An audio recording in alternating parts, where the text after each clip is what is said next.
الحمد لله رب العالمين، وأشهد أن لا إله إلا الله ولي الصالحين، وأشهد أن محمدًا خاتم الأنبياء والمرسلين، صلى الله وسلم وبارك عليه وعلى آله وصحبه أجمعين. أيها الحضور الكرام، أسأل الله تعالى لي ولكم سعادة الدارين والتوفيق لما يحب الله عز وجل ويرضى. وبعد شكر الله عز وجل فإن شكري للدولة الأندونيسية، وفقها الله لكل خير وصانها من كل سوء، وسائر بلاد المسلمين. أشكر المسؤولين فيها على أن سهلوا لنا هذا اللقاء الكريم بهذه الوجوه الكريمة، والشكر أيضاً موصول إلى إدارة هذه المدينة الكبيرة كليمانتن الجنوبية، وقد وفق الله تبارك وتعالى لنا زيارتها في الله عز وجل.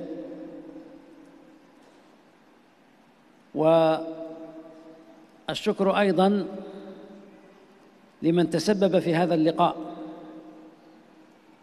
ألا وهو معهد جوهرة العلم، هذا الاسم الجميل، بإدارة صاحبنا وحبيبنا الشيخ الأستاذ أحمد زين الدين البنجري. أسأل الله تعالى أن يجعل هذا المشروع في ميزان حسناته.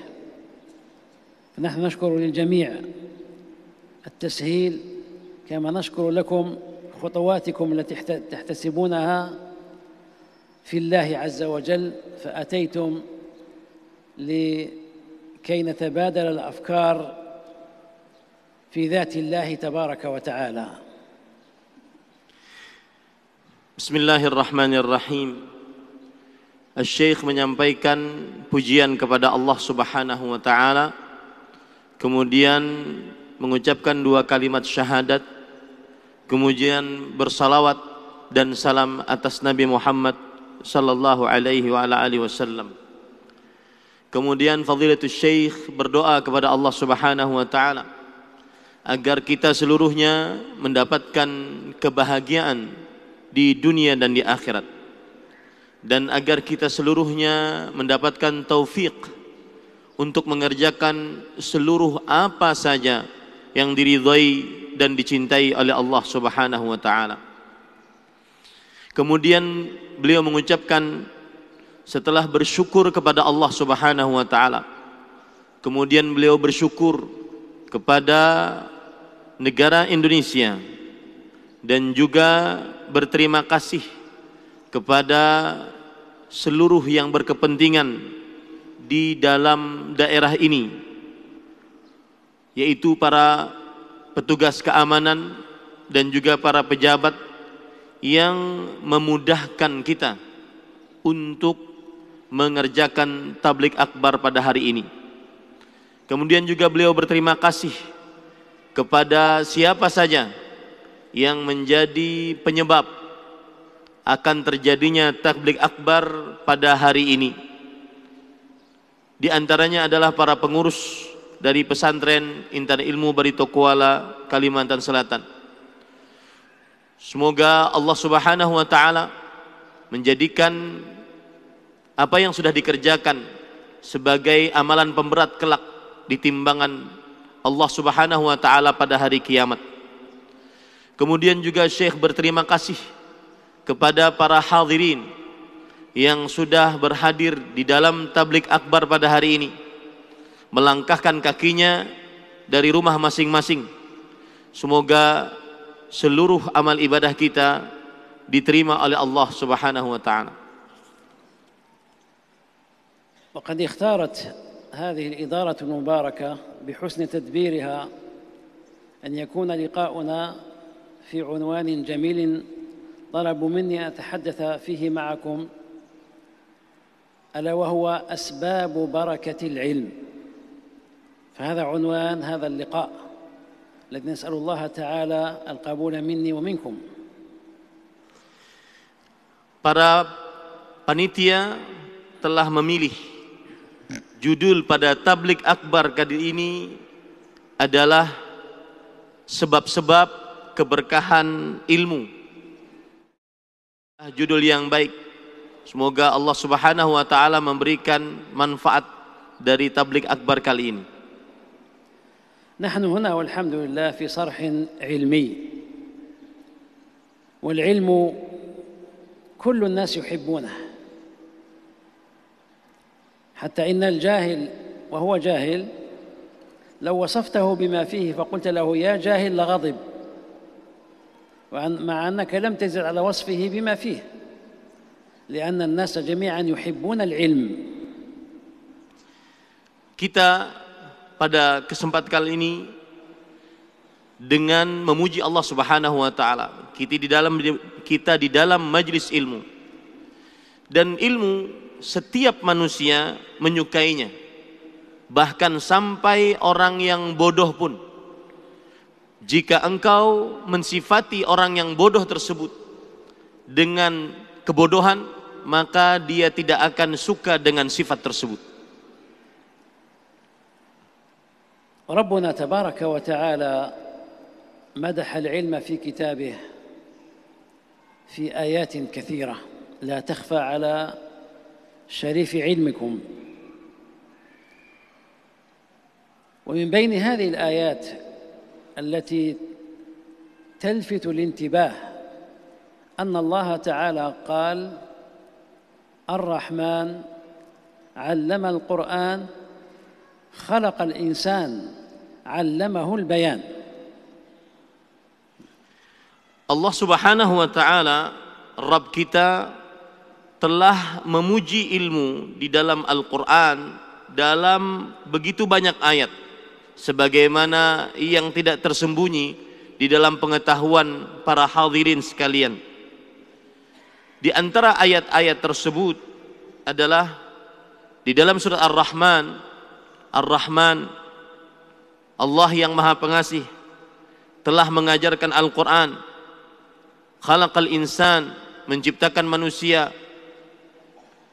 Allamahul bayan, dan mengajarkan penjelasan-penjelasan serta ilmu. Inna alladhi yaqra'u tilka al-ayat as-sabiqah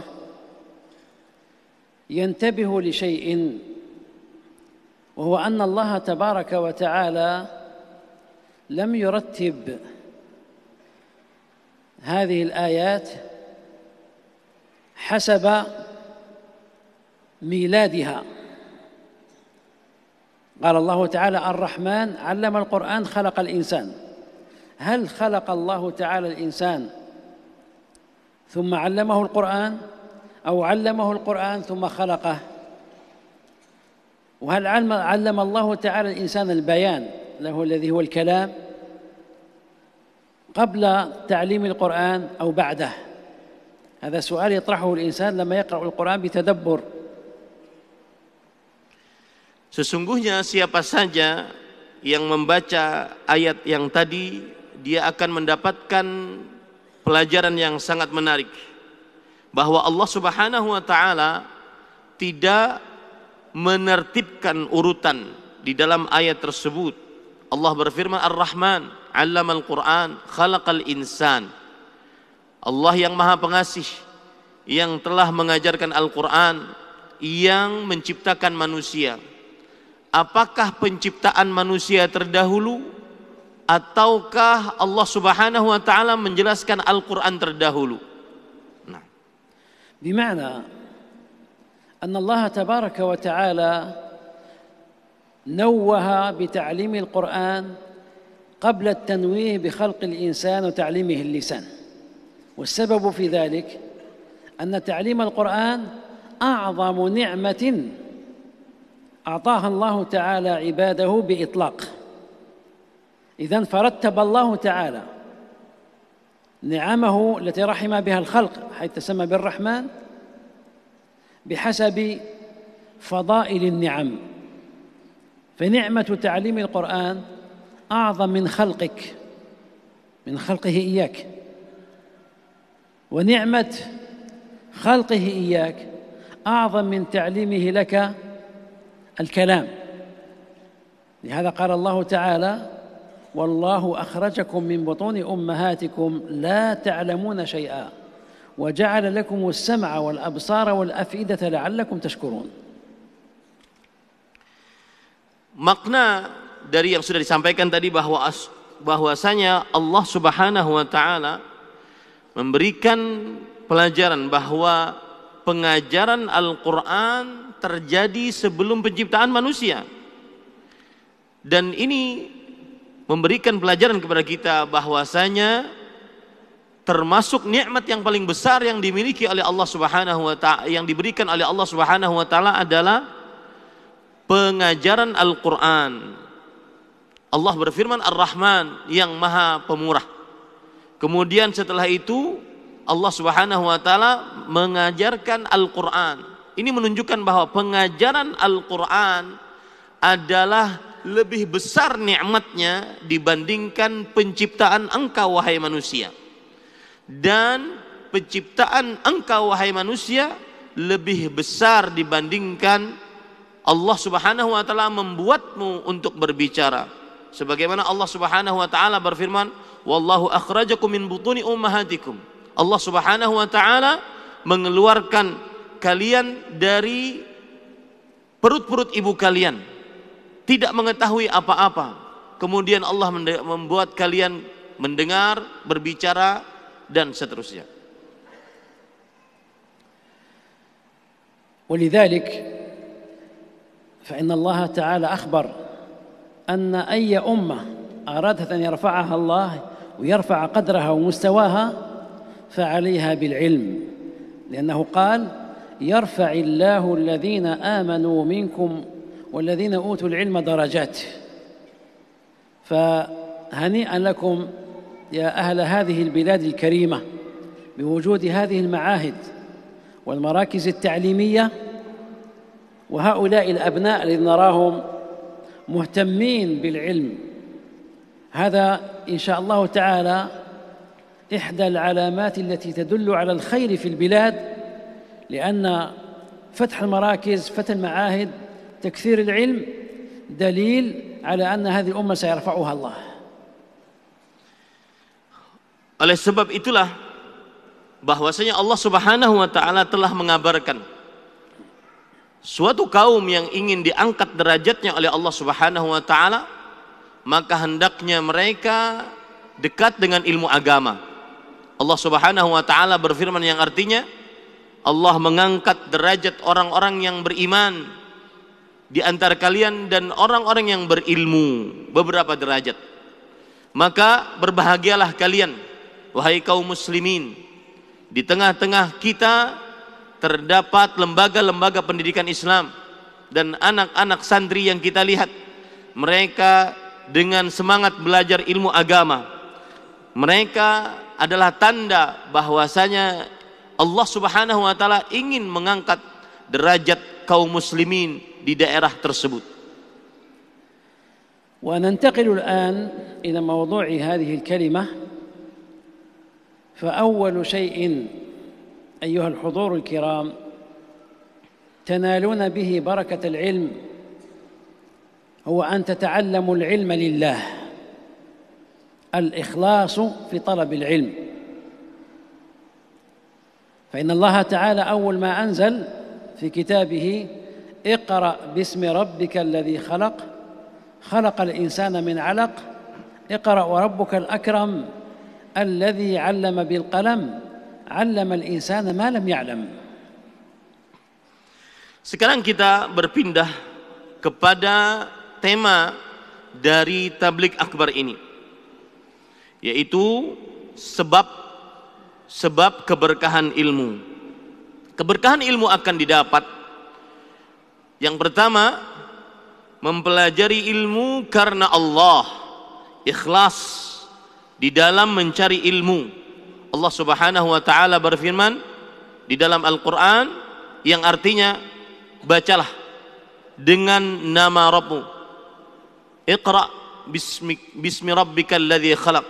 khalaqal insana min 'alaq, yang telah menciptakan manusia dari seonggok daging. Khalaqal insana min 'alaq. Iqra bismi rabbikal ladzi khalaq, khalaqal insana min 'alaq. Iqra wa rabbukal akram. Bacalah dan Rabbmu yang paling mulia. 'Allamal insana ma lam ya'lam, yang telah mengajari manusia sesuatu yang tidak diketahuinya. ما معنى الإخلاص في طلب العلم؟ معناه لا تطلب العلم إلا لأنك تريد أن تعلم نفسك ما يبلغك رضا الله ويجنبك سخط الله. هذا هو معنى طلب العلم لوجه الله عز وجل. ثانيا تتعلم العلم لتعمل به في نفسك. ثالثا تتعلم العلم لكي تنور به غيرك.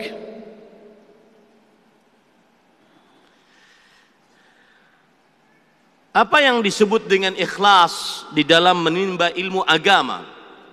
Maknanya adalah seseorang tidak menuntut ilmu kecuali seseorang tersebut menginginkan dengan ilmu tersebut mendapatkan ridha Allah dan jauh dari kemurkaan Allah Subhanahu wa taala. Ini yang pertama. Yang kedua adalah seseorang ikhlas dalam menimba ilmu agama adalah agar dia mengamalkan ilmu tersebut di dalam dirinya. Kemudian yang ketiga, seseorang ikhlas dalam menimba ilmu agama adalah dia mengajarkan ilmu tersebut kepada orang lain. ولذلك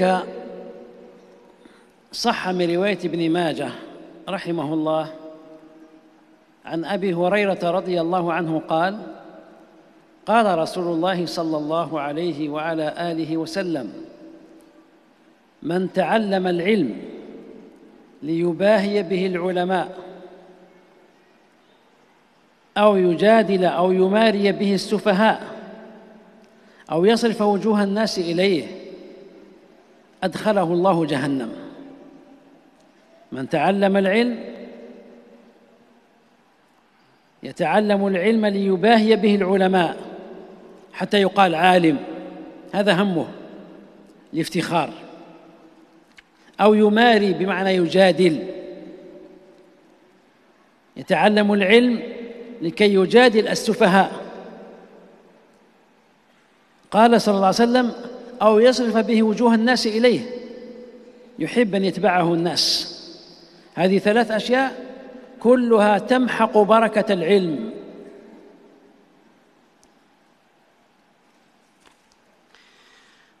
Dan telah sahih dari Rasulullah sallallahu alaihi wasallam riwayat Imam Ibnu Majah dari sahabat Nabi Abu Hurairah radhiyallahu anhu bahwa Rasulullah sallallahu alaihi wasallam bersabda yang artinya, barang siapa yang belajar ilmu agama agar menentang para ulama atau mendebat orang-orang yang bodoh atau niatnya manusia melihat kepadanya, maka Allah Subhanahu wa taala akan memasukkannya ke dalam neraka jahanam. Di dalam hadis tadi, makna dari menentang para ulama adalah dia membanggakan diri di hadapan para ulama. Dan makna dari mendebat adalah dia merendahkan orang-orang yang bodoh. Dan juga dia ingin agar orang-orang menganggapnya sebagai orang yang berilmu, agar dia bisa menyombongkan diri di hadapan manusia. Tiga perkara ini adalah yang akan menghilangkan berkah di dalam ilmu agama. هذا شيء مهم لأن الإخلاص إذا لم يعمر القلب حرم صاحبه من بركة ذلك العمل. هذا الذي نريد أن ننبه به إخواننا، أن لا يطلبوا العلم حتى يشتهروا ويظهروا. Ini adalah sesuatu yang sangat penting. yaitu ikhlas dalam menimba ilmu agama. Karena jika keikhlasan tidak makmur di dalam hati, maka orang yang berilmu akan diharamkan dari beramal dengan ilmu tersebut. Menuntut ilmu tidak ingin kemasyhuran, menuntut ilmu tidak ingin keterkenalan.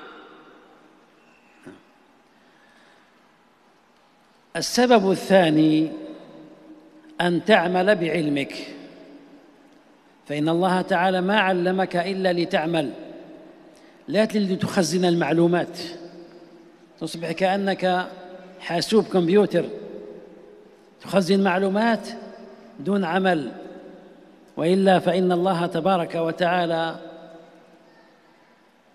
قد قال: أمن هو قانت آناء الليل ساجدا وقائما يحذر الآخرة ويرجو رحمة ربه قل هل يستوي الذين يعلمون والذين لا يعلمون إنما يتذكر أولو الألباب. لاحظوا في هذه الآية أولها وآخرها: أمن هو قانت آناء الليل ساجدا وقائما، هذه العبادة. مدح الله تعالى هؤلاء العباد بالعبادة، ما يتركون وقتا إلا وهم في قربة إلى الله. ثم في الأخير نوه بشأن العلم فقال: قل هل يستوي الذين يعلمون والذين لا يعلمون. ما هي المناسبة بين أول الآية وآخر الآية؟ المناسبة أن العلماء يكونون عند الله علماء إذا كانوا أصحاب عبادة وعمل، هذا المقصود. هذا يسمى في تفسير القرآن وبلاغة القرآن علم المناسبات. Kemudian sebab yang kedua adalah hendaknya jika seseorang ingin mendapatkan berkahnya ilmu, hendaknya dia mengamalkan ilmu yang sudah dia miliki. Karena Allah Subhanahu wa taala tidak mengajarkan kepada kita ilmu kecuali untuk mengamalkannya. Kita bukan seperti komputer yang menyimpan data-data tetapi tidak mengamalkannya. Allah Subhanahu wa taala berfirman yang artinya di dalam surah Az-Zumar ayat 9, apakah kamu hai orang-orang yang musyrik yang lebih beruntung, ataukah orang-orang yang beribadah di dalam waktu-waktu malam dengan sujud dan berdiri, sedang ia takut kepada azab akhirat dan mengharapkan rahmat Tuhannya. Katakanlah, adakah sama orang-orang yang mengetahui dengan orang-orang yang tidak mengetahui? Sesungguhnya Allah, orang yang berakallah yang dapat menerima pelajaran. Apa hubungan antara awal ayat dengan akhir ayat? Di awal ayat Allah Subhanahu wa taala menyebutkan tentang ibadah, beribadah siang dan malam. Di akhir ayat Allah Subhanahu wa taala menyebutkan tentang tidak sama orang yang berilmu dengan orang yang tidak berilmu. Hubungannya adalah bahwa para ulama mereka adalah ahli amal, tidak dikatakan sebagai ulama jika tidak beramal. ولذلك يقول العلماء: من عمل بما علم ورثه الله علم ما لم يعلم. من عمل بما علم ورثه الله علم ما لم يعلم. ودليله قول الله تعالى: والذين جاهدوا فينا لنهدينهم سبلنا وإن الله لمع المحسنين. والذين جاهدوا فينا أي تعلموا العلم وجاهدوا أنفسهم ليعملوا بالعلم، قال: لنهدينهم سبلنا، أي سنهديهم ونبين لهم الطرق الموصلة إلى رضانا. جعلنا الله تعالى من أهل الرضوان وإياكم جميعا.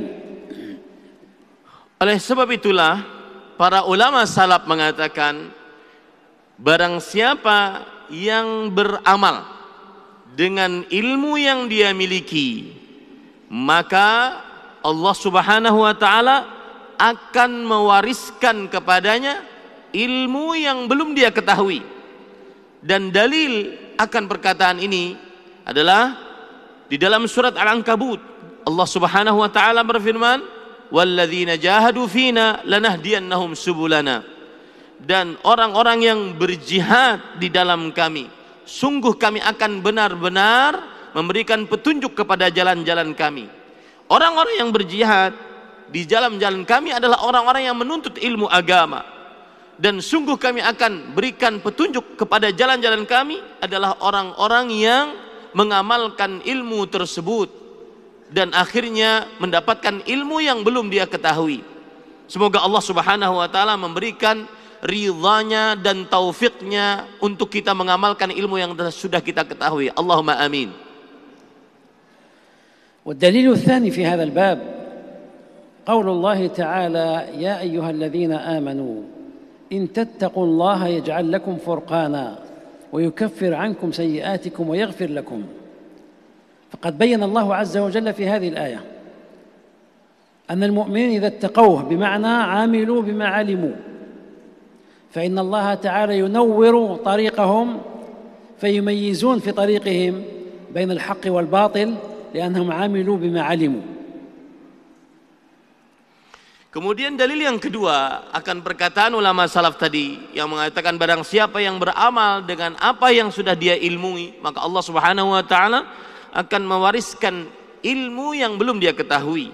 Yaitu Allah berfirman di dalam surat Al-Anfal, "Wahai orang-orang yang beriman, jika kalian bertakwa kepada Allah, maka niscaya Allah Subhanahu wa taala akan menjadikan bagi kalian furqanan, yaitu petunjuk untuk membedakan antara yang hak dan yang batil. Dan Allah Subhanahu wa taala akan mengampuni dosa-dosa kalian dan Allah Subhanahu wa taala akan memberikan maghfirah kepada kalian."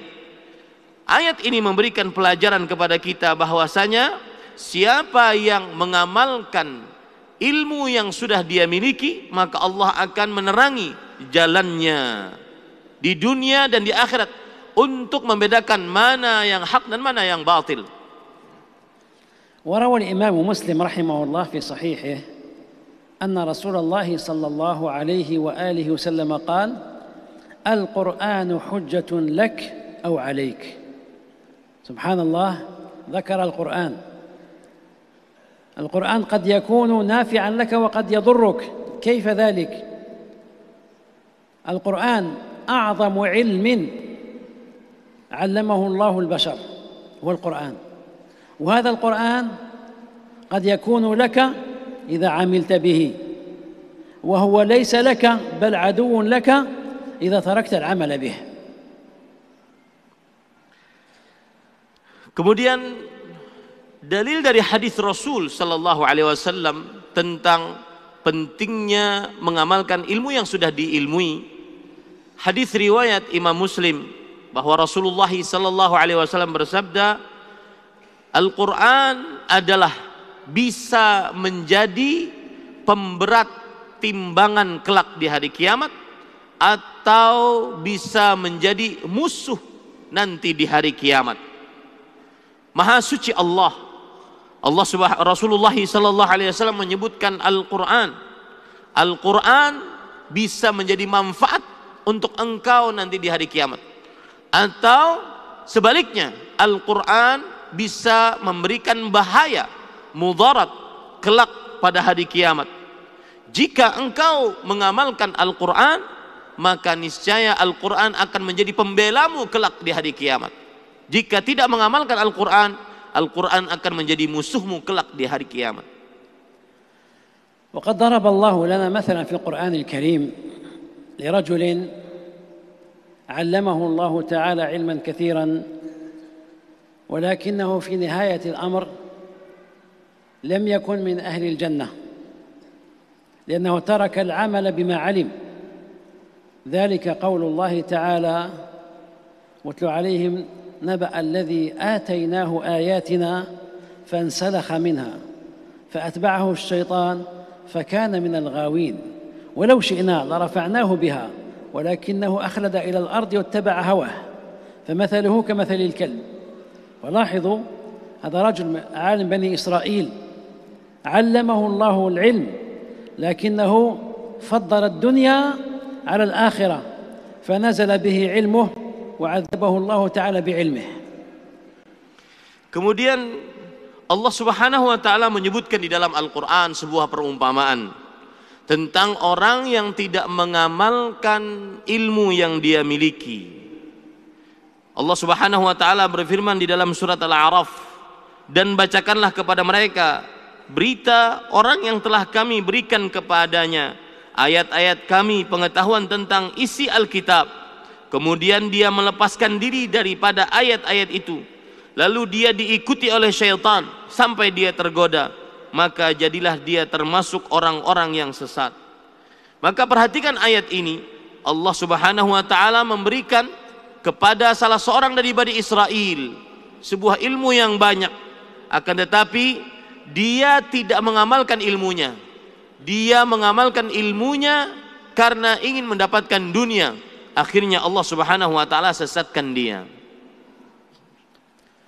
روى البخاري ومسلم رحمهما الله تعالى أن أبا بكر الصديق رضي الله عنه قال: لست تاركا شيئا كان يعمل به رسول الله صلى الله عليه وسلم إلا عملت به. لماذا؟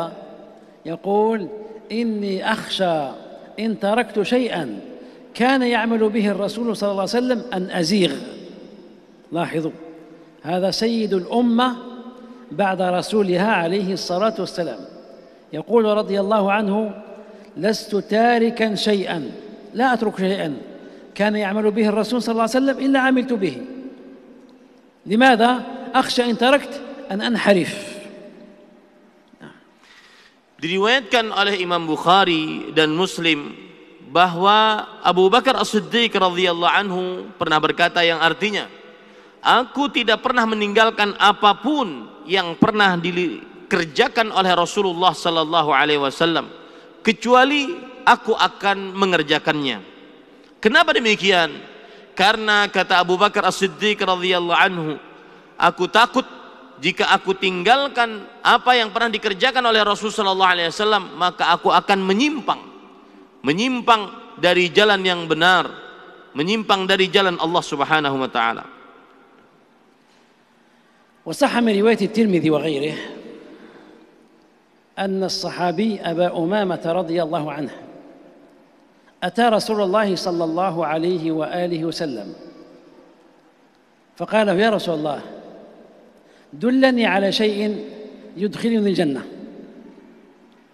فقال الرسول صلى الله عليه وسلم: عليك بالصوم فإنه لا مثل له. فكان أبو أمامة رضي الله عنه من هذه الوصية النبوية يكثر صيام التنفل تطوعا لله، حتى قال بعض جيرانه: كنا إذا رأينا دخانا يخرج من بيته، دخان الطبخ، علمنا أن أبا أمامة غير صائم وقد أتاه ضيف. لاحظوا سرعة استجابة الصحابة رضي الله تعالى عنهم للعلم إذا تعلموه. Dan telah sahih hadis dari riwayat Imam Tirmidzi dari sahabat Nabi Abu Umamah radhiyallahu anhu. Beliau pernah bertanya kepada Rasul sallallahu alaihi wasallam, wahai Rasulullah, tunjukkan kepadaku suatu amalan yang memasukkanku ke dalam surga. Kemudian Rasulullah sallallahu alaihi wasallam menjawab, hendaknya engkau berpuasa, sesungguhnya tidak ada pahala yang semisal dengan pahala amalan puasa. Maka akhirnya Abu Umamah radhiyallahu anhu memperbanyak puasa, sampai-sampai tetangga beliau apabila melihat ada sesuatu yang dimasak keluar asap dari rumah beliau, berarti itu Abu Umamah radhiyallahu anhu sedang tidak berpuasa karena ada tamu yang sedang berkunjung ke rumah beliau. ومن بركات العلم أن العلم الذي تأتي إليه هو الذي تنال بركته، لا العلم الذي يأتي إليك. وخروجك من بيتك إلى المكان الذي تتعلم فيه كمسجد وغيره ستنال منه بركات في هذه الخطوات، بخلاف من يظن أن الكتاب الذي في بيته يكفيه فيبقى في بيته. قال العلماء: العلم في الأصل لا يتعلم إلا على يدي شيخ، ولذلك الله تبارك وتعالى في القرآن الكريم قال: وما كان المؤمنون لينفروا كافة، يعني ما كان المؤمنين لينفروا جميعا للجهاد، لأن الجهاد فرض كفاية. فلولا نفر من كل فرقة منهم طائفة ليتفقهوا في الدين ولينذروا قومهم إذا رجعوا إليهم لعلهم يحذرون.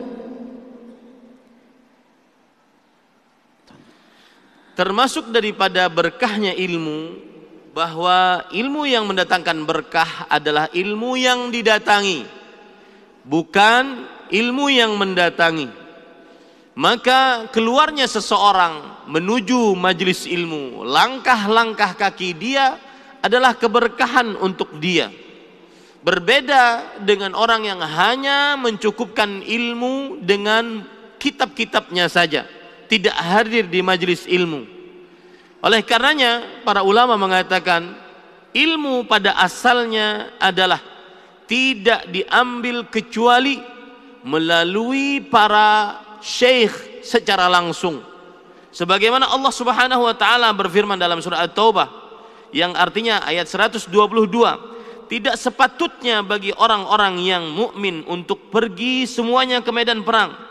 Mengapa tidak pergi dari tiap-tiap golongan di antara mereka beberapa orang untuk memperdalam pengetahuan mereka tentang agama dan untuk memberi peringatan kepada kaumnya apabila mereka telah kembali kepadanya, supaya mereka itu dapat menjaga dirinya. Perhatikan di dalam ayat ini Allah Subhanahu wa taala mengatakan agar ada beberapa orang dari tiap-tiap golongan untuk pergi memperdalam ilmu agama. Inilah yang mendatangkan keberkahan ilmu. وقد جاء أيضا في صحيح مسلم أن رسول الله صلى الله عليه وسلم قال: من سلك طريقا يلتمس فيه علما سهل الله له به طريقا إلى الجنة. من سلك طريقا يلتمس فيه علما سهل الله له به طريقا إلى الجنة. لماذا لم يقل الرسول صلى الله عليه وسلم من طلب العلم سهل الله له به؟ ماذا قال من سلك طريقا؟ ليبين لك أن العلم هو الذي تخرج إليه، تتعب من أجله، هذا الذي تنال بركته. Kemudian Rasulullah sallallahu alaihi wasallam bersabda dalam hadis riwayat Imam Muslim, barang siapa yang mengadakan perjalanan mencari di dalamnya ilmu, niscaya Allah Subhanahu wa taala akan mudahkan untuknya masuk ke dalam surganya Allah Subhanahu wa taala. Kenapa di dalam hadis ini Rasulullah sallallahu alaihi wasallam tidak menyebutkan barang siapa yang mencari ilmu agama, tetapi Rasul sallallahu alaihi wasallam mengatakan man salaka, siapa yang berjalan di sebuah jalan.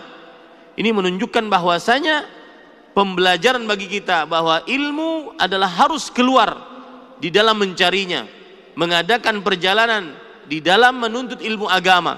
Inilah yang akan mendatangkan keberkahan di dalam ilmu tersebut. ولذلك يقول العلماء لا تقرأ القرآن من مصحف ولا الحديث من صحف. يقول لك لا تقرأ القرآن، لا تتعلم القرآن عن رجل حفظه من المصحف، لم يحفظه من شيخ حافظ، ولا الحديث، لا تطلب الحديث من رجل تعلم الحديث النبوي من الصحف أي من الكتب، لم يتعلمه من محدث. لأن الذي يأخذ القرآن من المصحف أي حفظ القرآن المصحف قد يخطئ. يعني هناك رجل قرأ آية خطأ، وإذ قال لقمان لابنه وهو يعظه فقرأ هذا القارئ وحفظ هكذا: وإذ قال لقمان لابنه وهو يعض العض، فانحرف به الفهم. فلاحظوا هذا. Oleh sebab itulah para ulama mengatakan, janganlah engkau membaca Al-Quran hanya dari buku Al-Quran, dan janganlah engkau membaca hadis hanya dari lembaran-lembaran bukunya. Akan tetapi bacalah Al-Quran langsung melalui gurunya, bacalah hadis langsung dari ahli hadis. Ada sebagian orang, gara-gara dia tidak belajar kepada seorang guru, maka dia membaca Al-Quran dengan salah. Seperti di dalam surat Luqman, Allah Subhanahu wa taala berfirman, "Wa idz qala Luqmanu li ibnihi wa huwa ya'idhuhu." Yang artinya, dan ingatlah ketika Luqman berkata kepada anaknya di waktu ia memberi pelajaran kepada anaknya. Orang ini membacanya bukan wa huwa ya'idhuhu, yang artinya waktu ia memberi pelajaran kepada anaknya, tetapi wa huwa ya'udhuhu, yaitu artinya dan saat itu dia sedang menggigitnya dengan giginya. Sangat berbeda artinya apabila seseorang membaca Al-Quran tanpa guru. Wa qara'a rajulun hadits Rasulullah sallallahu alaihi wasallam, al-habbatu as-sauda shifaa'un min kulli da'. فقرأه الحية بدل الباء قرأها ياء. الحية السوداء شفاء من كل داء. الحية ما هي؟ هي الثعبان. تعرفون الثعبان؟ فذهب وصاد ثعبانا ثم سقى مريضه سمه فقتله. Kemudian ada seorang juga membaca hadis Rasul sallallahu alaihi wasallam tanpa guru. Di antara hadis tersebut adalah habbah sauda, jintan hitam, adalah obat penyembuh dari setiap penyakit. Orang ini tidak membaca al-habbatus sauda, tetapi orang ini membacanya karena tanpa guru, dia membacanya al-hayyatus sauda. Artinya ular hitam adalah obat dari setiap penyakit. Akhirnya dia mencari ular hitam, kemudian dia ambil, lalu dia berikan kepada yang sakit. Langsung orang sakit tersebut mati. هذا شأن من يأخذ العلم من الكتب من غير شيخ. الكتاب معين لكن ليس هو الأصل. Ini adalah keadaan orang yang masuk ke dalam dunia ilmu hanya berdasarkan kitab tanpa guru. Kitab penting, akan tetapi harus ada yang mengajarkan kitab tersebut. قد روى العلماء قصة عجيبة جدا عن سلفنا الصالح، وبالضبط عن أصحاب رسول الله صلى الله عليه وسلم في همتهم العلمية القوية. ذاك ما رواه البخاري في كتابه الأدب المفرد، وهي قصة صحيحة يرويها ابن عقيل أن جابر بن عبد الله صاحب رسول الله صلى الله عليه وسلم ورضي الله عنه وعن أبيه حدثه أنه بلغه حديث عن رسول الله صلى الله عليه وسلم لا يعرفه، لكن بلغه أن فلانا من الصحابة يسمى عبد الله بن أنيس يحفظ هذا الحديث. ماذا فعل جابر؟ جابر بن عبد الله في المدينة وعبد الله بن أنيس في الشام، بلاد سوريا الآن. كيف يصل؟ من أجل حديث واحد، قال اشتريت بعيرا، اشترى بعيرا وجهز بعيره ومضى شهرا كاملا في الطريق ليمشي إلى الشام يبحث عن هذا الحديث. فلما وصل إلى الشام كلم الرجل الذي كان في بيت عبد الله بن أنيس قال قل لعبد الله بن أنيس إن جابرا بالباب، جابر موجود بالباب. فرجع الرجل بعدما تكلم عبد الله بن أنيس يسأل جابرا، قال يقول لك من جابر؟ قال قل له جابر بن عبد الله. فخرج عبد الله بن أنيس مسرعا فسلم عليه ورحب، فقال ما الذي أتى بك؟ قال حديث بلغني أنك تحفظه ولا أحفظه، وخشيت أن أموت أو تموت، فأتيتك من المدينة حتى تعلمني هذا الحديث. قال أتيت من المدينة تعلمني هذا الحديث؟ قال نعم. قال كنا عند رسول الله صلى الله عليه وسلم فقال يحشر الله الناس عراة غرلا بهما، عراة ليس عليهم لباس، غرلا غير مختونين، كما قال تعالى كما بدأنا أول خلق نعيده، كما خلقهم خلق الرجال غير مختونين يرجعون يوم القيامة غير مختونين. قال قلنا يا رسول الله وما بهما؟ قال ليس معهم شيء، ما عندهم لا مال لا درهم ولا دينار، ما عندهم شيء. قال فيناديهم الله فيسمعه من بعد كما يسمعه من قرب، هذا الحديث كما يسمعه من قرب. يقول أنا الملك، الله عز وجل يقول أنا الملك، لا ينبغي لأحد من أهل الجنة أن يدخل الجنة وعند أحد مظلمة يطالبه بها، ولا ينبغي لأحد من أهل النار أن يدخل النار وعند أحد مظلمة يطالبه بها. فتعجب الصحابة قالوا يا رسول الله ما عندنا شيء، بماذا ندفع لهم؟ بيني وبين فلان مظلمة، كيف أرد له مظلمته؟ قال صلى الله عليه وسلم بالحسنات والسيئات. إذا أخذت مال غيرك أو أخذت حقه أو تكلمت فيه يوم القيامة ستردها له بالعملة الصعبة جدا، الحسنات. إذا ما عندك هناك مال ولا ينفع المال. الشاهد من القصة تأملوا كيف ذهب جابر رضي الله تعالى عنه من المدينة إلى الشام لحديث واحد. هذا هو السعي في طلب العلم. Kemudian ada kisah yang sangat menarik tentang untuk mendapatkan berkah ilmu seseorang harus keluar dari rumahnya dalam menimba ilmu agama. Dan kita dapatkan kisah ini sangat banyak dari para salafus saleh, terutama para sahabat Nabi radhiyallahu anhum.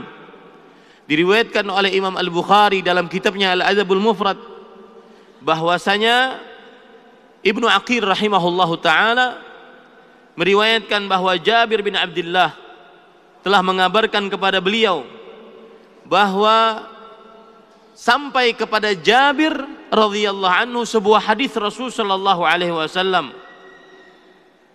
dan hadis tersebut diriwayatkan oleh Abdullah bin Unais radhiyallahu anhu. Sedangkan Jabir bin Abdullah berada di kota Madinah dan Abdullah bin Unais berada di negeri Syam, yaitu di Suriah sekarang. Dan tentunya jarak antara kota Madinah dan negeri Syam sangatlah jauh. Maka apa yang terjadi? Jabir bin Abdullah radhiyallahu anhu, beliau akhirnya membeli seekor unta. Kemudian setelah itu beliau berjalan selama sebulan lamanya sampai akhirnya ke negeri Syam. Lalu setelah itu sampai ke rumahnya sahabat Nabi Abdullah bin Unais yang memiliki hadis yang ingin diambil tadi. Lalu setelah itu Jabir bin Abdullah mengutus seseorang untuk pergi ke rumah Abdullah bin Unais dan mengatakan bahwasanya Jabir sedang di depan pintu engkau. Kemudian utusan tadi kembali dan berkata kepada Abdullah bin Unais bahwa Jabir sedang di depan pintu rumahnya Abdullah bin Unais. Kemudian setelah itu Abdullah bin Unais radhiyallahu anhu, beliau bertanya, Jabir siapa? Jabir bin Abdullah.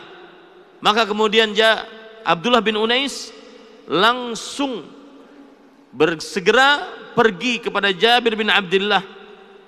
Kemudian setelah itu Jabir bin Abdullah mengatakan, aku mendengar bahwasanya engkau wahai Abdullah bin Unais mendapatkan hadis Rasul sallallahu alaihi wasallam, maka aku ingin engkau meriwayatkan hadis tersebut.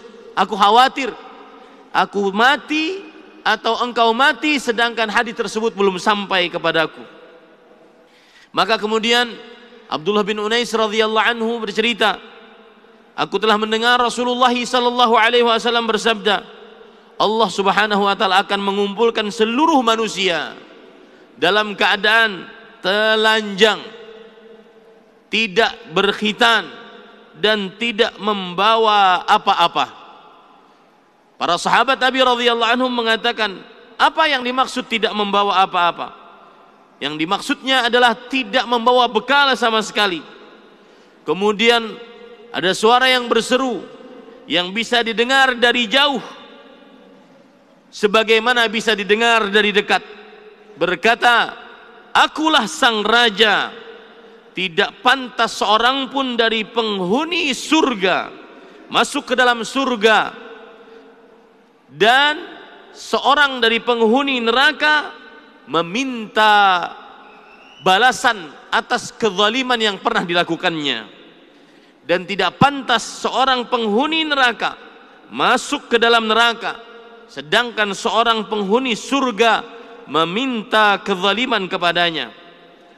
Lalu aku berkata, bagaimana bisa sedangkan kita datang dalam keadaan telanjang, tidak membawa apa-apa?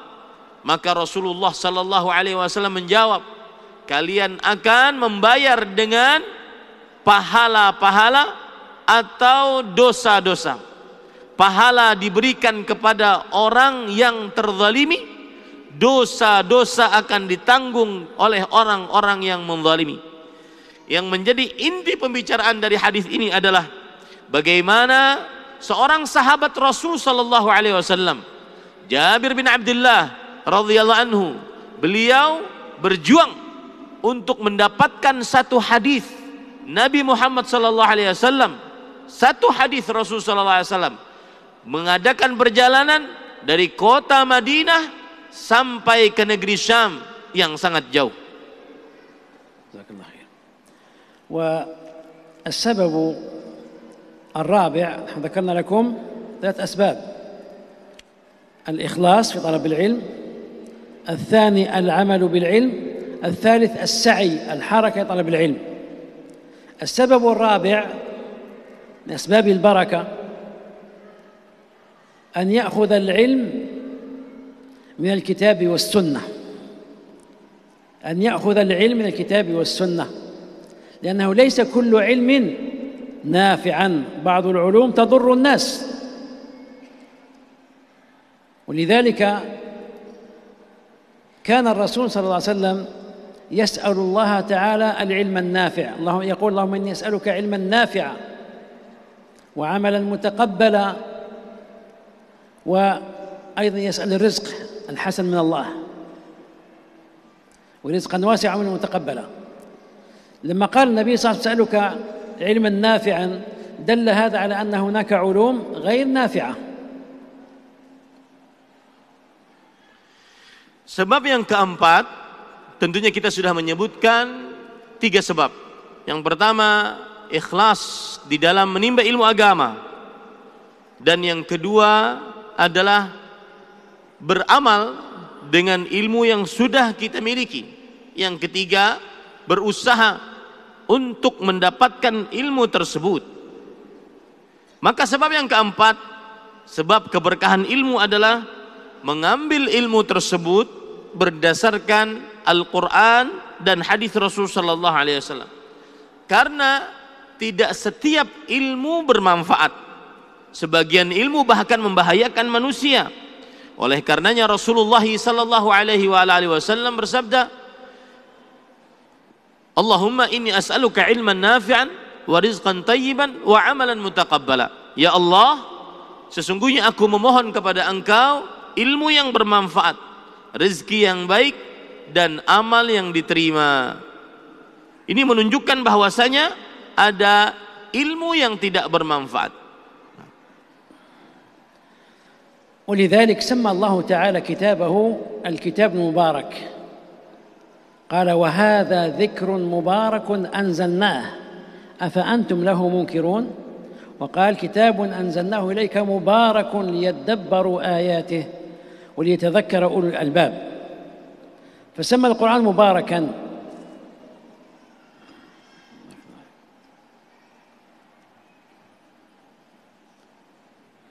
طيب.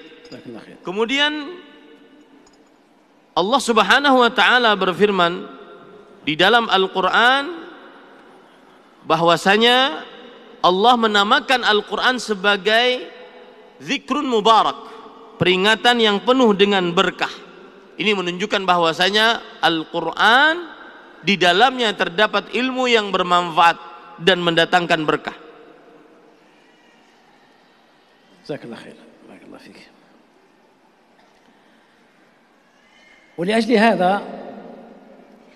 لا تترك علم القرآن لعلم الفلسفة، لا تترك السنة لعلم النفس إذا كانت تخالف ما جاء في السنة. لا تترك الوحي الذي أنزله الله إليك لتعمل به وتعيش به وتعمل بأفكار البشر،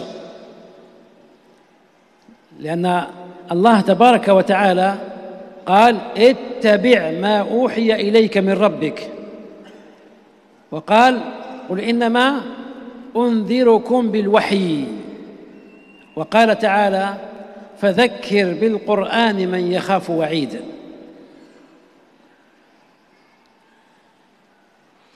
Kemudian oleh sebab itulah jangan sampai meninggalkan ilmu Al-Quran untuk akhirnya mempelajari ilmu filsafat. Jangan sampai meninggalkan ilmu hadis untuk akhirnya mempelajari ilmu kejiwaan. Jangan sampai meninggalkan wahyu dari Allah Subhanahu wa taala. Allah Subhanahu wa taala berfirman yang artinya ikutilah apa yang diwahyukan kepadamu. Nah,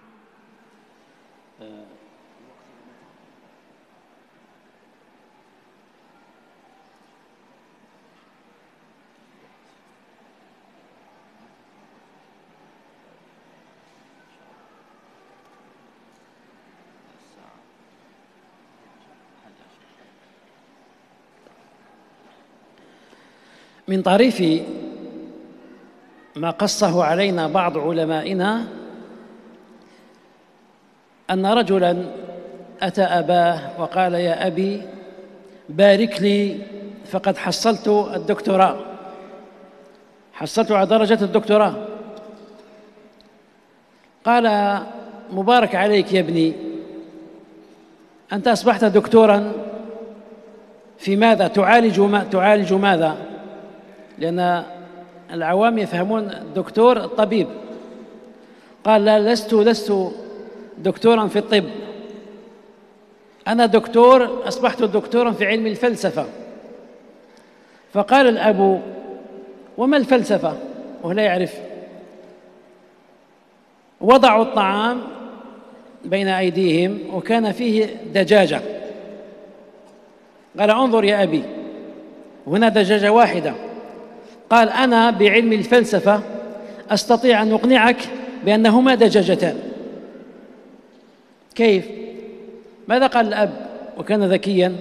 قال يا ابني هذه الدجاجة لي والثانية لك. Kemudian ada sebuah kisah bahwa ada seorang bapak yang memiliki seorang anak, dan anak tersebut sudah sampai kepada tingkat pendidikan doktoral. Kemudian dia berkata kepada bapaknya, "Wahai bapakku, aku sudah mendapatkan doktor." Kemudian sang bapak mengatakan, "Selamat engkau wahai anakku, engkau telah mendapatkan gelar doktor. Kiranya apa yang engkau bisa obati?" Karena sebagian orang mengira bahwasanya dokter adalah spesialis dalam pengobatan tertentu. Kemudian beliau mengatakan, sang anak mengatakan, "Bukan, aku doktor di dalam ilmu filsafat." Apa itu filsafat?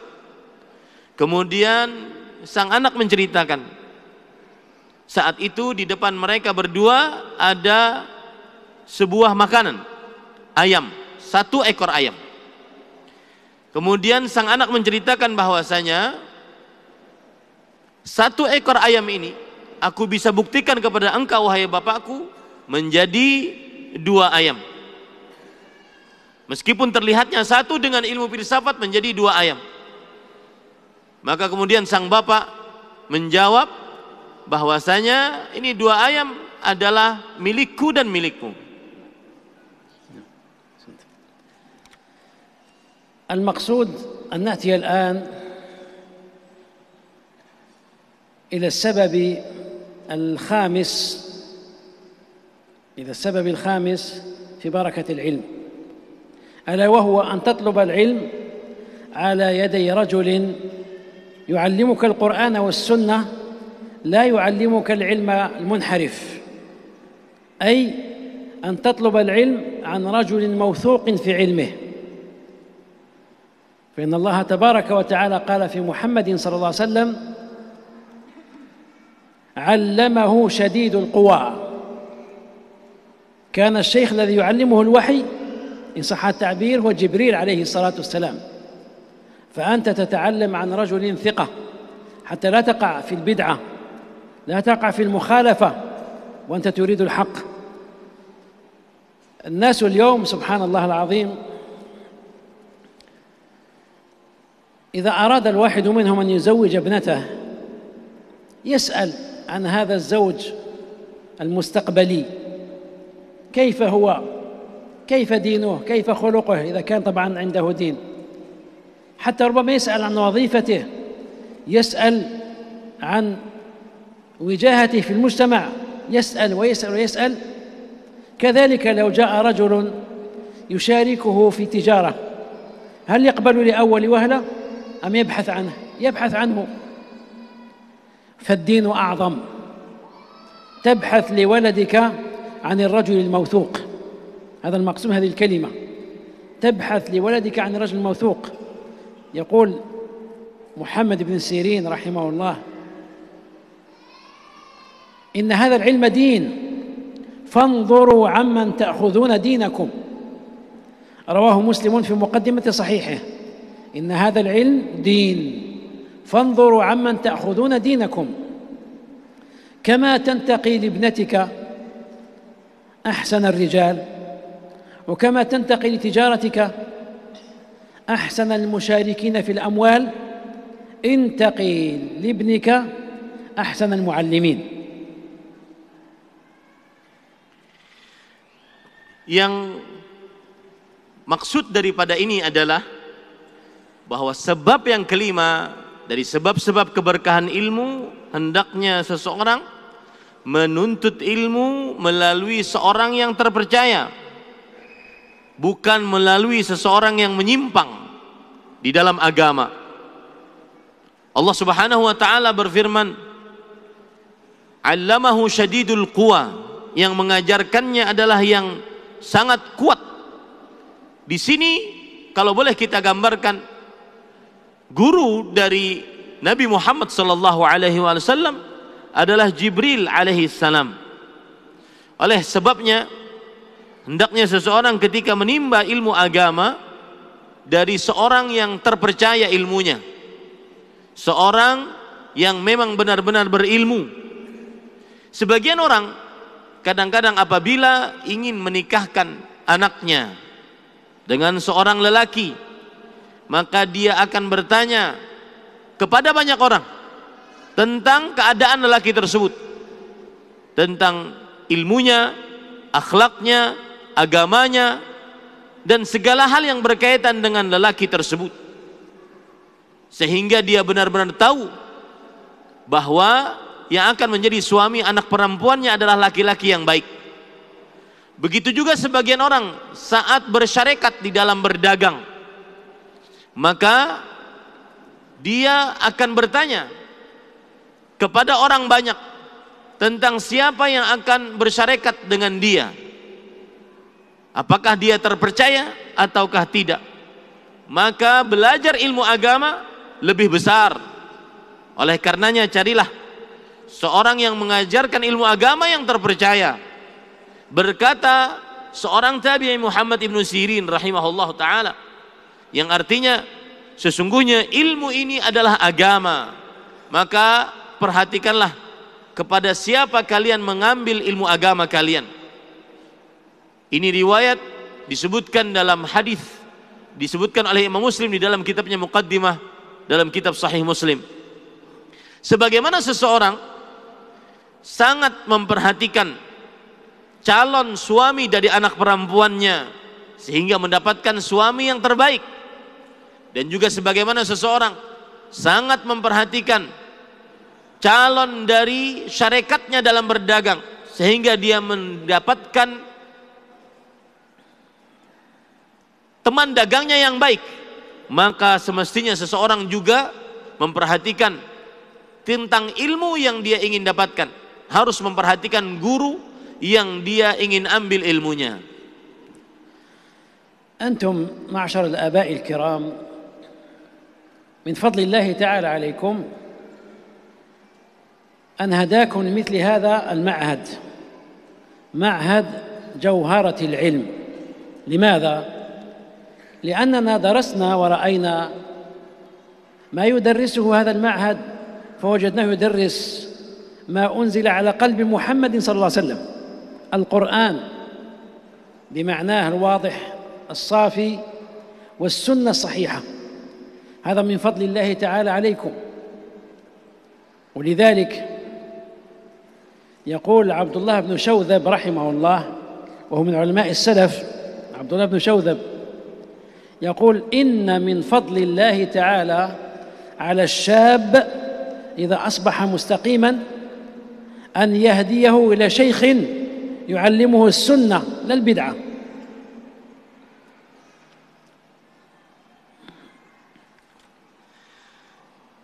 Kemudian Syekh mengatakan, wahai para bapak sekalian yang mulia, termasuk karunia Allah Subhanahu wa taala, Allah Subhanahu wa taala memberikan petunjuk kepada bapak-bapak sekalian dengan adanya lembaga pendidikan pesantren Intan Ilmu, yang mana kita dapati di dalam pesantren ini mengajarkan Al-Quran dan Sunnah. Dan ini adalah karunia Allah Subhanahu wa taala atas para orang tua sekalian. Berkata seorang salafus saleh, Abdullah bin Syaudzab rahimahullahu taala, sesungguhnya termasuk karunia Allah Subhanahu wa taala atas para pemuda adalah diberikan petunjuk untuk belajar ilmu dari orang yang mengajarkan wahyu Allah Subhanahu wa taala. لأن الشاب إذا استقام، بمعنى إذا أحب الدين، قد يقع في يد رجل يحرفه عن الصراط المستقيم. قد يقع في يد رجل يقول: أنا أعلمك الخير كيف تدخل الجنة، فيعلمه الفتن، يعلمه كيف يقتل، يعلمه كيف يسرق، يعلمه كيف يكذب، والله المستعان. Karena para pemuda jika dia lurus dalam beragama, maka bermakna hal itu berarti dia akan mencintai agama. Tetapi jika dia salah di dalam mencari guru, maka akhirnya dia akan diajarkan bagaimana cara mencuri, bagaimana cara membunuh, bagaimana cara berbuat keburukan. يقول يوسف بن أسباط رحمه الله: كان أبي قدريا، يعني ينكر القدر، وكان أخوالي روافض، شيعة روافض، فهداني الله بسفيان. تأملوا، هذا الرجل كان صادقا في قلبه فأنجاه الله من بين بيت أو بيوت مبتدعة، أبوه قدري وأخواله روافض، وهو أصبح سنيا لأن الله تعالى هداه إلى شيخ سني وهو سفيان الثوري رحمه الله. Berkata Yusuf bin Asbab rahimahullah, seorang ulama terdahulu, bapakku adalah seorang yang menolak takdir. Bapakku adalah seorang yang berarilan qadari, yaitu menganggap bahwasanya manusia memiliki kekuatan di luar kekuatan Allah Subhanahu wa taala. Sedangkan paman-pamanku adalah seorang Syiah Rafidah. Maka Allah Subhanahu wa taala memberikan petunjuk kepadaku kepada sunnah melalui ahli hadis yang bernama Sufyan bin Sa'id bin Masruq Ats-Tsauri rahimahullahu taala. Maka perhatikan di dalam kisah ini, keluarga terdekat beliau adalah orang-orang yang menyimpang dalam agama. Akan tetapi ketika mendapatkan guru yang lurus, maka akhirnya diberikan petunjuk kepada mengenal sunnah. بقي علينا سبب واحد نختم به هذا اللقاء المبارك إن شاء الله تعالى من أسباب بركة العلم: التدرج في طلب العلم. التدرج، من طلب العلم جملة ضيعه جملة، لكن تدرج واحدا واحدا، تبدأ من السهل ثم المتوسط ثم المتوسع، تصل إن شاء الله. لا تهجم على الكتب الصعبة لأول مرة، فإنك إذا لم تفهم شيئا كرهته وتركته. يقول الرسول صلى الله عليه وسلم: إن هذا الدين متين قوي فأوغلوا فيه برفق. إن هذا الدين متين فأوغلوا فيه برفق. رواه الإمام أحمد وحسنه الشيخ الألباني رحمه الله. Kemudian masih tersisa kepada kita sebab keberkahan ilmu, dan sebab yang terakhir yang dengannya kita menutup tabligh akbar ini, yaitu hendaknya seseorang senantiasa perlahan-lahan di dalam menimba ilmu agama. Siapa saja yang menimba ilmu agama secara langsung, maka akan hilang darinya juga secara langsung. Maka hendaknya seseorang memulai dari yang paling dasar, kemudian pertengahan, kemudian selanjutnya, niscaya seseorang akan mendapatkan ilmu yang bermanfaat dan mendapatkan keberkahan di dalam ilmu. Jangan langsung kepada ilmu yang paling sulit yang akan menghilangkan ilmu tersebut dari dirinya. Rasulullah sallallahu alaihi wasallam bersabda, sesungguhnya agama ini adalah kuat, maka keras, maka lemahkanlah dia dengan sikap kelembutan. Hadis riwayat Imam Ahmad dan disahihkan oleh Imam Al-Albani rahimahullah. وصح أيضا في كتاب الأدب المفرد للبخاري أن الرسول صلى الله عليه وسلم قال: إنما العلم بالتعلم والحلم بالتحلم. إنما العلم بالتعلم، يعني تدرج فيه، يعني تعلم، لا يأتيك مرة واحدة. وهكذا الحلم، تصبح صبورا على أذى الناس قليلا قليلا إلا أن تترقى. Dan telah sahih juga dari hadis Rasul sallallahu alaihi wasallam, diriwayatkan oleh Imam Al-Bukhari dalam kitabnya Al-Adabul Mufrad, sesungguhnya ilmu dengan belajar, yaitu berusaha pelan-pelan untuk mendapatkan ilmu, dan sesungguhnya sifat sabar dengan berusaha pelan-pelan menjadi orang yang penyabar. Maka berusahalah seseorang untuk menjadi orang penyabar perlahan-lahan. Begitu juga berusahalah seseorang untuk mendapatkan ilmu perlahan-lahan. يقول عبد الرحمن بن أبي حاتم رحمه الله: أردت أن أطلب الحديث، وكان لم يختم القرآن بعد، قال فمنعني أبي، أبوه كان من كبار العلماء في ذلك الوقت، منعه أن يطلب الحديث النبوي. قال حتى قرأت القرآن، أي حفظت القرآن على الفضل بن شاذان. أردت أن أطلب الحديث فمنعني أبي، حتى قرأت القرآن أي حفظته على الفضل بن شاذان. كانوا هكذا يتدرجون مع أبنائهم، يبدأون بأعظم علم وأكمله.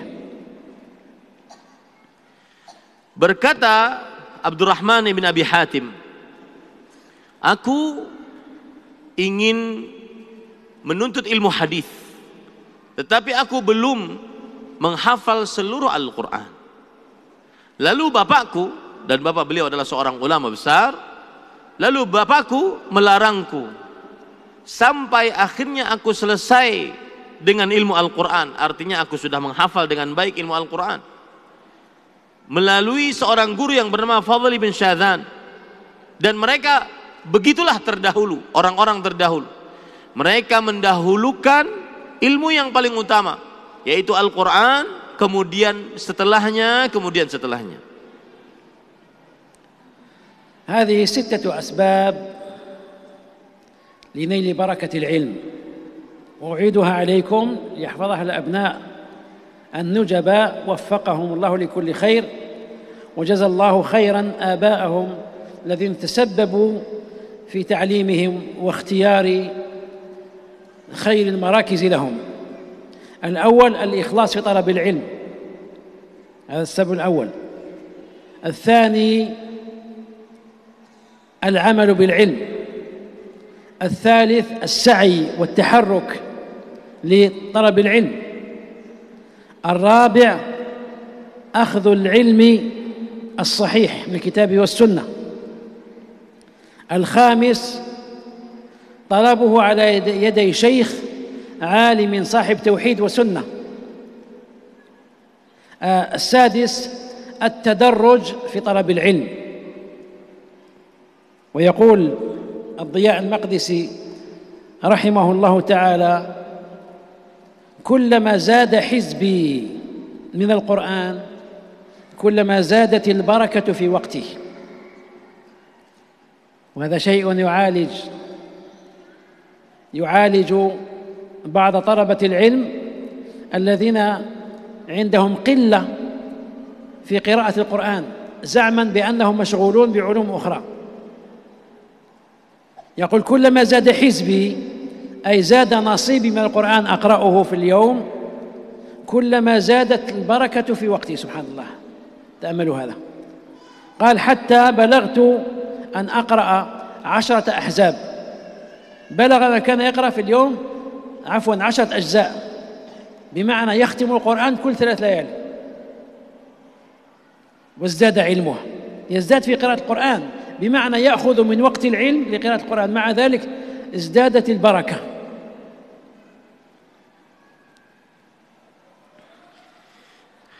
Inilah 6 sebab sehingga ilmu tersebut mendatangkan berkah. Dan kepada para orang tua kita ucapkan berbahagialah yang telah meletakkan anak-anaknya di lembaga-lembaga pendidikan yang mengajarkan ilmu yang benar. Saya akan ulangi 6 sebab ini agar bisa bermanfaat bagi yang hadir. Yang pertama adalah ikhlas di dalam menuntut ilmu agama. Yang kedua adalah beramal dengan ilmu yang sudah dituntut. Yang ketiga adalah berusaha untuk mendapatkan ilmu tersebut dengan mengejarnya dan keluar untuk menuntut ilmu. Yang keempat adalah mengambil ilmu dari Al-Quran dan hadis-hadis Rasul sallallahu alaihi wasallam. Yang kelima, mengambil ilmu dari orang yang benar akidahnya dan orang yang terpercaya di dalam ilmu agama. Yang keenam adalah perlahan-lahan di dalam menimba ilmu agama. Berkata seorang salafus saleh, setiap kali aku menambah bacaan Al-Qur'anku, maka setiap kali bertambah berkah di dalam waktuku, sampai aku pernah menambah membaca Al-Qur'an di dalam sehari 10 juz, maka bertambah pula waktu beliau dan ilmu beliau. Ini menunjukkan bahwasanya membaca Al-Qur'an termasuk daripada menimba ilmu agama dan akan mendatangkan berkah di dalam ilmu yang sedang dipelajari. نقف عند هذا الحد. هذه الأشياء التي أردت أن أنور بها هذا المجلس الذي أسأل الله تعالى بركته في الدنيا والآخرة، وأسأله أن يعلمنا ما ينفعنا وأن ينفعنا بما علمنا وأن يزيدنا علما، وأسأله تعالى أن يوفقكم لتعلم لغة القرآن حتى تتمتعوا بالقرآن وتتمتعوا بالسنة، إلا أن نلقى الله تبارك وتعالى وهو راض عنا. فرضي الله عنكم ووفقكم لكل خير وزادكم توفيقا توفيق. Ini yang bisa kita sampaikan pada kesempatan kali ini. Semoga Allah Subhanahu wa taala memberkahi kita di dalam beragama. Semoga Allah Subhanahu wa taala memberikan manfaat dari apa yang sudah Allah Subhanahu wa taala ajarkan kepada kita, dan semoga Allah Subhanahu wa taala memberikan ilmu yang bermanfaat kepada kita, dan semoga Allah Subhanahu wa taala memberikan petunjuk kepada kita untuk mempelajari bahasa Al-Qur'an sehingga kita benar-benar menikmati dengan membaca Al-Qur'an, menikmati saat membaca hadis-hadis Rasul sallallahu alaihi wasallam. Semoga Allah Subhanahu wa taala memberikan petunjuk kepada kita di dunia dan di akhirat dan meridhai kita. Wassallallahu wasallam wa barak ala nabiyyina Muhammad wa ala alihi wa ashabihi ajma'in.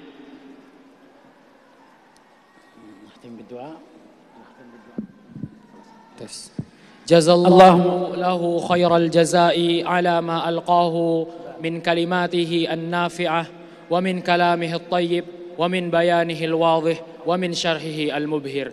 Kita ucapkan terima kasih dan jazahullahu khairan atas pemaparan yang beliau sampaikan, dan semoga Allah Subhanahu wa taala berkahi ilmu kita dan mudahkan kita untuk terus semangat dalam menuntut ilmu, khususnya ilmu agama. Dan Allah Subhanahu wa taala beri hidayah kepada kita agar terus mendidik keluarga kita, anak-anak kita, kolega-kolega kita, saudara-saudara kita untuk selalu menuntut ilmu, terutama ilmu syar'i. Hadirin hadirat yang dirahmati oleh Allah Subhanahu wa taala, berlanjut kepada sesi yang kedua, yaitu sesi tanya jawab.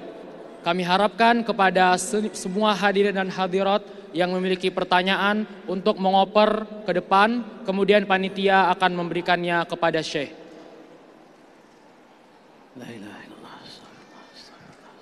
Kami ulangi, kepada hadirin hadirat yang memiliki pertanyaan diharapkan untuk mengoper hingga ke depan, kemudian panitia akan memberikannya kepada Syekh untuk dijawab bersama-sama.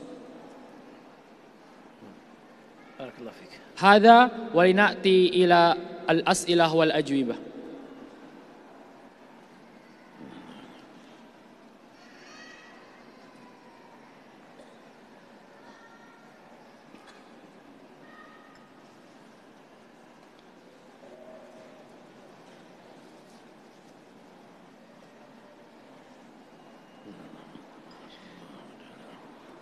السائل يقول: هل دار الأرقام من مركز العلم في زمن الرسول صلى الله عليه وسلم?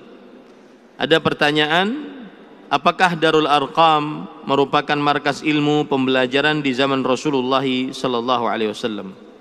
Ana ma fahimت soal.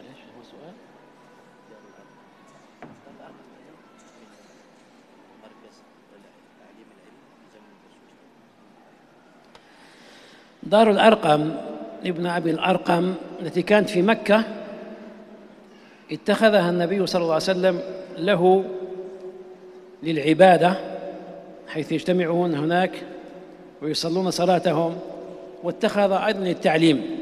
إذا نزل عليه شيء من الوحي علمه الناس، لأنهم ما كانوا يجدون مكان آخر. نعم.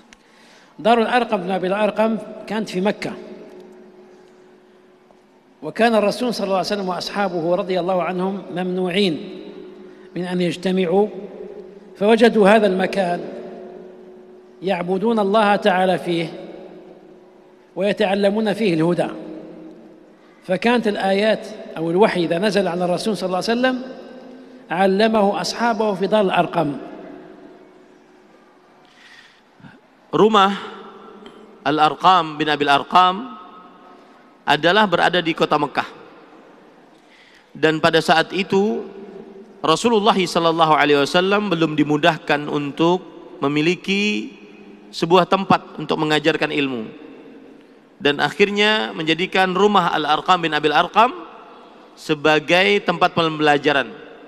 Maka banyak wahyu yang turun di dalam rumah Al-Arqam bin Abil Arqam karena Rasulullah SAW mengajarkan di situ.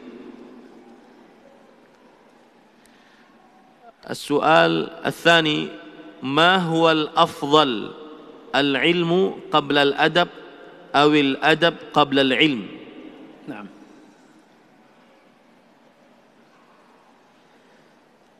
يقول في سؤاله ما هو الأفضل، السلف كانوا يتعلمون أدب العلم قبل العلم، كانوا يتعلمون أدب العلم قبل العلم، وهذا الذي ينبغي، لأن الإنسان قد يكون عنده علم وليس عنده أدب فينفر الناس منه، ولهذا كتبوا كتبا مثلا أدب الإملاء والاستملاء السمعاني، أو كتاب الجامع بين أخلاق الراوي وآداب السامع للخطيب البغدادي رحمه الله، كتبوا كتبا في هذا. لهذا ننصح طلبة العلم أن يجتهدوا في هذا الباب. Para ulama salaf, pertanyaannya adalah apa yang lebih utama, ilmu sebelum beradab atau adab sebelum ilmu? Jawaban Syekh adalah para ulama salaf terdahulu mereka senantiasa mengajarkan adab di dalam menuntut ilmu sebelum berilmu, sebelum menuntut ilmu. Para ulama salaf terdahulu senantiasa mengajarkan adab di dalam menuntut ilmu sebelum menuntut ilmu.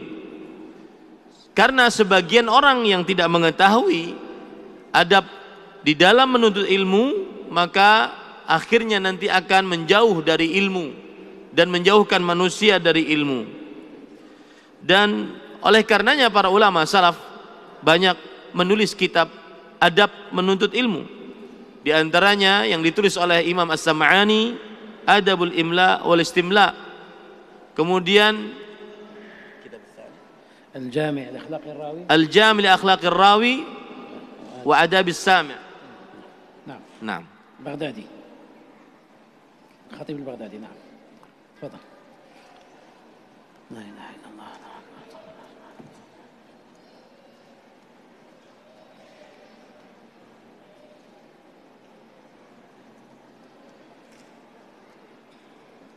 كيف نختار أستاذا صحيحا في طلب العلم؟ اختيار الأستاذ الصحيح طلب العلم يكون باستشارة من تثق فيه من أحبابك ومشايخ قريتك.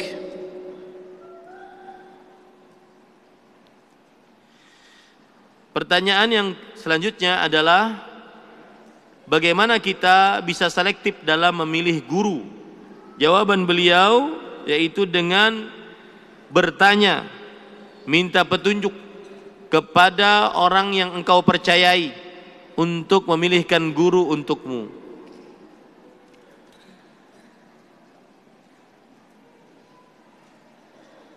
Ana talibun jami'i wa adrusu az-zira'ah. Kaifa atlubul ilm?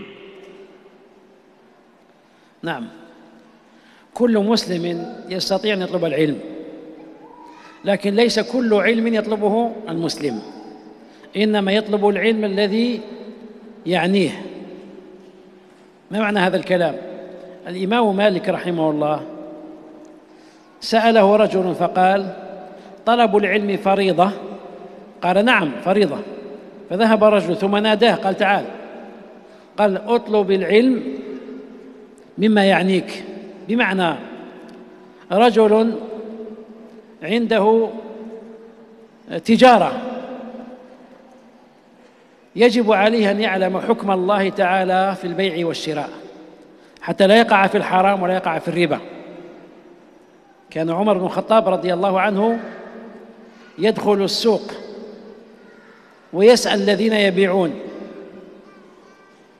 عن أحكام الشريعة في البيع والشراء والربا، فإذا وجد رجلا لا يعرف يمنعه من البيع، يقول: لا يبيع في سوقنا إلا فقيه، يعني فقيه في تخصصه، فقيه في تخصصه. رجل يريد أن يتزوج لا بد عليه أن يتعلم أحكام الزواج وأحكام الطلاق، المعاملة الزوجية، حتى لا يقع في الحرام. رجل ما عنده نصاب لأداء الزكاة لا يجب عليه أن يتعلم أحكام الزكاة حتى يكون عنده النصاب. فالناس يختلفون. هذا الرجل غير متفرغ، رجل يدرس في الزراعة، إذن غير متفرغ للعلم الشرعي، لكن يجب أن يطلب من العلم الشرعي ما يكون أولا في قدرته، يختار يوما أو يومين أو ثلاثة في الأسبوع يذهب إلى المسجد عند الشيخ يتعلم، فيتعلم الأشياء التي تجب عليه كالتوحيد والصلاة والوضوء والصيام من آخره، الأشياء التي تجب عليه عينا هو، لكن ليس كطالب علم متفرغ يتعلم كل شيء يستطيعه.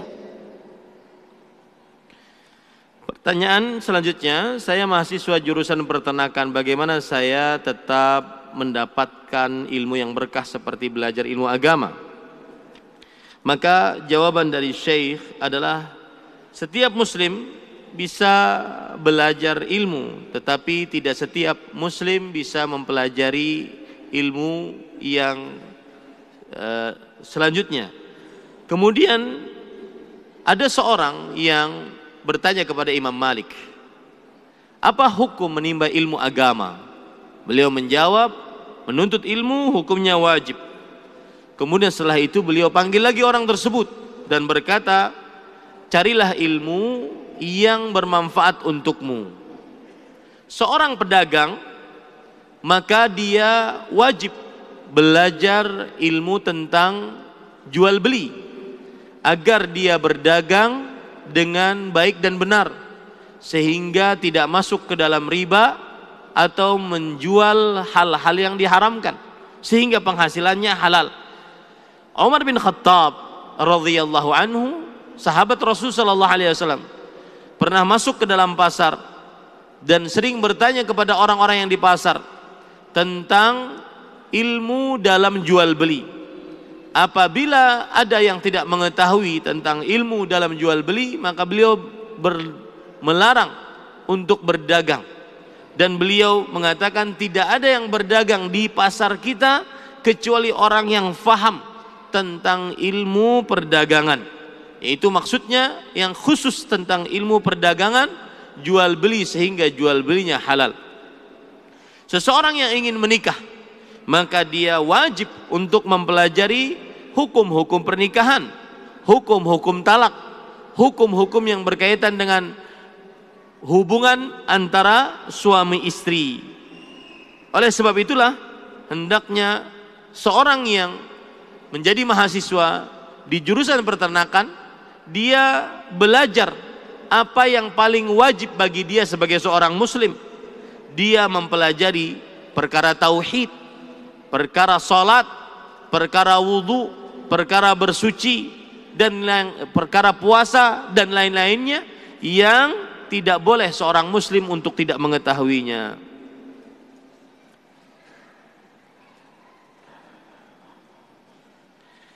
Halis sahih man talab al-ilm biduni syekh fa syaykhuhu syaitan. أقول ليس بهذا الإطلاق. من طلب العلم من غير شيخ يقال فيه كان خطأه أو مظنة خطئه أكبر من صوابه، لكن لا يقال شيخه الشيطان، لأنه هو سيتمشيخ على الكتاب والكتاب ليس شيطانا. Pertanyaan selanjutnya, apakah benar orang yang menuntut ilmu atau belajar tanpa guru maka gurunya adalah syaitan? Maka ini tidak disebutkan seperti itu secara mutlak. Karena seseorang yang belajar melalui kitab, maka gurunya adalah kitabnya. Dan kadang-kadang dia keliru di dalam memahami. Dan apabila tanpa guru, maka banyak salahnya dibandingkan benarnya.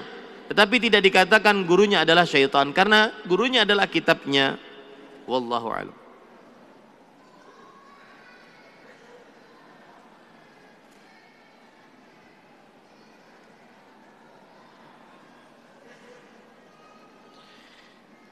هذا إعادة السؤال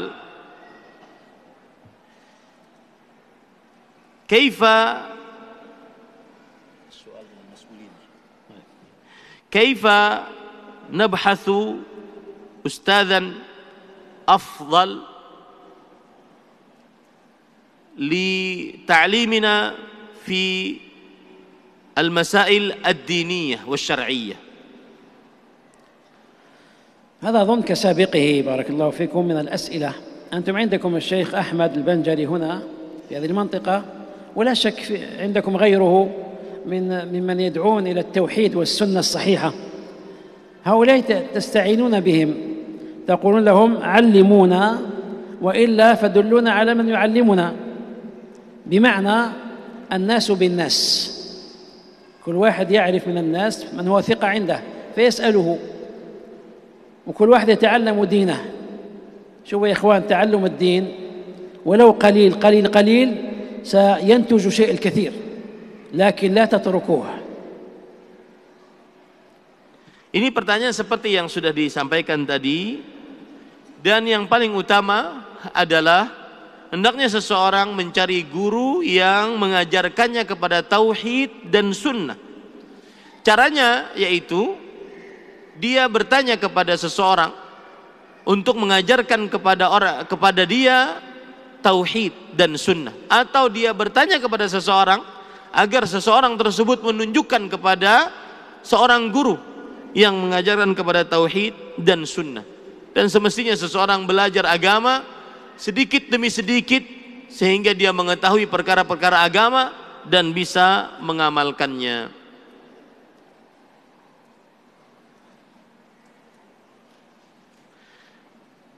Hal yajuzu qaulul qail utlubul ilma ila al-maut. لا شك قال الإمام أحمد رحمه الله العلم من المحبرة إلى المقبرة، وقيل قديما أيضا طلب العلم من المهد إلى اللحد. المهد هو الذي يكون فيه الصبي، يوضع فيه صبي صغير، من المهد إلى اللحد، اللحد والقبر. Tidak diragukan lagi kebenarannya. Imam Ahmad rahimahullahu ta'ala pernah berkata, menuntut ilmu dari tempat tinta sampai kepada kuburan. Dan disebutkan perkataan orang-orang terdahulu, menuntut ilmu dari buayan sampai ke liang lahat.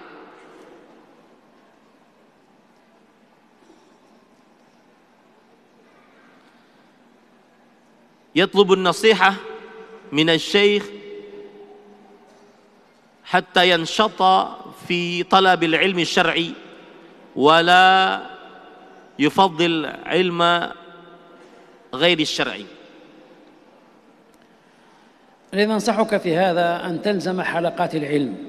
هناك دروس في المساجد من قبل أهل العلم موثوقين، احضرها في حدود ما تستطيع. إن كنت متفرغا وجدت العلم كل يوم احضر، إن كنت غير متفرغ احضر بحسب وقتك، لكن لا تتركها، لا تتركها، أثبت على طلب العلم حتى تلقى الله عز وجل. أهم شيء هو الثبات.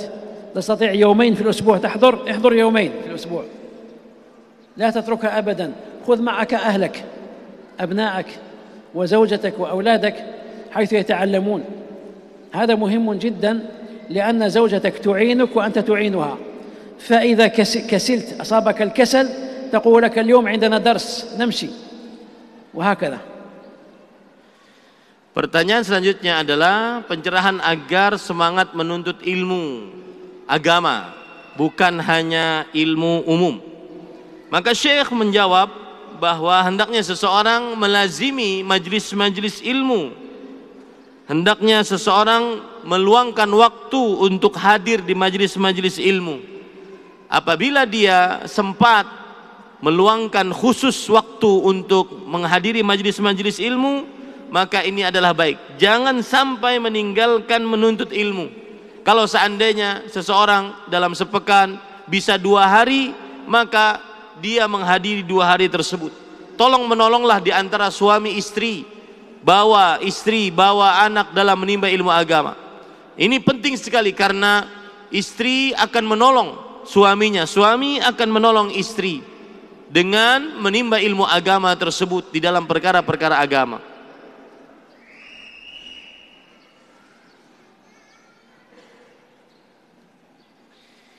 Ahsanallahu ilaikum.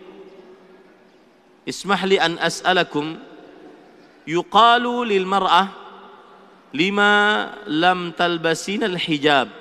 فقالت نستطيع أن نتناول رضاه عز وجل بأعمال كثيرة سوى هذا العمل، فكيف نرد هذا الكلام؟ نسأل هذا السائل أو هذا الذي أجاب، هذه التي أجابت وقالت الحجاب ليس شرطا لرضا الله، أهو واجب أم غير واجب؟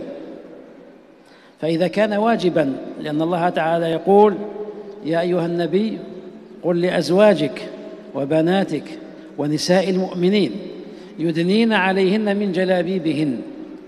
إذا هذا أمر من الله، والله إذا أمر يجب أن يطاع، ومن أطاع الله نال رضاه. فلا يقال هناك أعمال كثيرة، هذا في النافلة. في النوافل يقال هناك أعمال كثيرة، نعم تبلغ رضا الله عز وجل، يتخير منها الإنسان ما يشاء وما يتقن ويحسن، لكن الفرائض يجب أداؤها، الفرائض يجب أداؤها. لماذا؟ لأنه قد روى البخاري في صحيحه أن الله تبارك وتعالى يقول ما تقرب إلي عبدي بشيء أحب إلي مما افترضته عليه. لاحظوا الفرض قبل كل شيء. ولا يزال عبدي يتقرب إلي بالنوافل حتى أحبه. إذن أحب الأشياء إلى الله قبل كل شيء فرائض. وتحجب المرأة فرض عليها، وهو ستر لها وحفظ لها. في إنسان يحفظ الجوهرة واللؤلؤة، يحفظها يجعلها بين أيدي الناس ويتركها، أم يخفيها، والمرأة أعظم من الجوهرة. نعم. Pertanyaan selanjutnya adalah, apabila kita katakan kepada seorang perempuan, kenapa engkau tidak pakai jilbab? Maka perempuan tersebut akan menjawab, kita bisa mendapatkan ridho Allah dengan amalan-amal lain, bukan hanya dengan jilbab. Bagaimana menjawab perkataan ini? Syekh mengatakan, kita tanyakan kepada perempuan tersebut bahwa apa hukum berjilbab? Apakah dia wajib ataukah dia sunnah? Maka hukumnya adalah wajib bagi seorang wanita muslimah untuk berjilbab. Allah Subhanahu wa taala memerintahkan dalam Al-Qur'an dalam surah An-Nur, Katakanlah wahai Muhammad sallallahu alaihi wasallam untuk wanita-wanita yang beriman agar mereka memanjangkan jilbab-jilbab mereka. Kemudian ini adalah perintah dari Allah Subhanahu wa taala dan perintah menunjukkan kepada kewajiban. Maka tidak bisa dikatakan dalam perihal yang wajib bahwa amalan-amalan banyak, karena amalan wajib harus dikerjakan. Bisa kita katakan dalam amalan-amalan yang hukumnya sunnah. Seseorang bisa mendapatkan derajat yang tinggi di sisi Allah dengan memperbanyak amalan-amalan sunnah. Akan tetapi sesuatu amalan yang wajib, maka wajib dia kerjakan. Disebutkan dalam hadis riwayat Imam Bukhari, Rasulullah sallallahu alaihi wasallam bersabda, tidaklah seorang hamba mendekatkan dirinya kepadaku dengan yang paling aku cintai dibandingkan apa yang telah aku wajibkan atasnya. Perhatikan di dalam hadis tadi bahwa Rasulullah sallallahu alaihi wasallam menyebutkan amalan yang wajib terdahulu. Kemudian setelah itu Rasul sallallahu alaihi wasallam bersabda lagi, dan masih saja hamba-hambaku mendekatkan dirinya dengan amalan-amalan sunnah sampai aku mencintainya. Baru setelah itu dia mengerjakan amalan-amalan wajib. Kemudian seorang perempuan adalah sesuatu bagaikan intan berlian yang sangat harus dijaga dan ditutupi sehingga tidak mudah untuk dilihat. Begitulah jilbab dan hijab untuk para perempuan akan menjaga dari perempuan tersebut.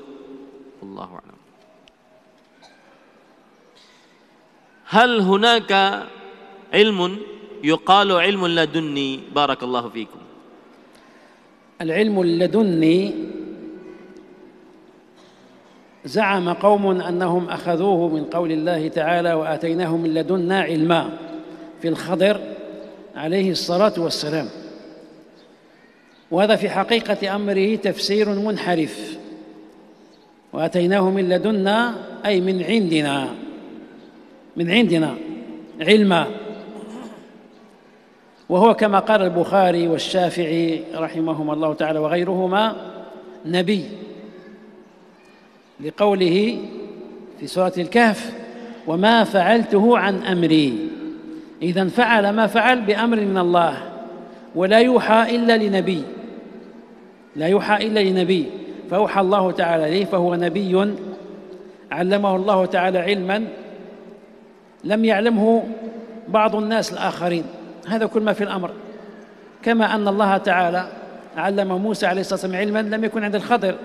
ولهذا في الصحيحين أن الخضر قال لموسى إن الله علمني علما لم يعلمك وعلمك علما لم يعلمنيه. فالله يتفضل بعلمه على من يشاء. أما العلم اللدني يزعم قومه أن العلوم الربانية تنزل عليه إذا غطى رأسه ودخل في غرفة مظلمة وأكثر من الذكر، يذكر حتى ينزل عليه العلم. هذا انحراف، لا يوجد لا آية ولا حديث عن النبي صلى الله عليه وسلم يقول هذا الكلام. هذا انحراف المعنى، حتى يقول قائلهم حدثني قلبي عن ربي. كيف هذا؟ كيف يحدثك قلبك عن ربك؟ هذا غلط. العلم كما قال النبي صلى الله عليه وسلم إنما العلم بالتعلم، ليس من العلم اللدني هذا المزعوم. Pertanyaan selanjutnya, apakah ada ilmu laduni? Beliau menjawab, ilmu laduni adalah dari ayat Al-Quran, wa ataina min ladunna ilma, dan kami berikan dari ladun kita ilmu, ditujukan kepada Nabi Khadir alaihi salam. Maka penafsiran ayat ini dengan tafsiran seperti itu adalah penafsiran yang menyimpang, karena yang dimaksud dengan min ladunna adalah min indina, dari sisi kami. Dan disebutkan oleh Imam Bukhari, juga Imam Asy-Syafi'i rahimahullahu ta'ala, bahwa ini adalah Nabi Muhammad, Nabi, yaitu tidak diberikan wahyu kecuali kepada nabi. Sebagaimana firman Allah Subhanahu wa taala, "Wa ma fa'altu an amri." Dan aku tidak mengerjakan itu dari perintahku, yaitu perintah Allah Subhanahu wa taala. Tidak diwahyukan wahyu kecuali kepada seorang nabi. Oleh sebab itulah oleh sebab itulah Nabi Khadir alaihi salam pernah berkata kepada Nabi Musa alaihi salam, Allah mengajarkanku sebuah ilmu yang tidak diajarkan kepada engkau wahai Musa alaihi salam, dan Allah mengajarkanmu sebuah ilmu yang tidak diajarkan kepadaku. Allah Subhanahu wa taala memberikan kepada setiap orang beda-beda ilmunya masing-masing. Adapun ilmu laduni yang dimaksud, apabila seseorang masuk ke dalam kamar, kemudian dia berzikir, akhirnya dia mendapatkan pembukaan dari ilmu Allah Subhanahu wa taala, maka tidak ada satu ayat, satu hadis yang menunjukkan akan hal ini. Sampai sebagian orang mengatakan bahwasanya ada qalbuku diberikan riwayat oleh Rabbku. Allah Subhanahu wa taala memberikan riwayat kepada kalbunya. Ini adalah perkara yang menyimpang. Ilmu didapatkan dengan belajar ilmu agama, bukan dengan cara yang disebutkan tadi. Wallahu a'lam.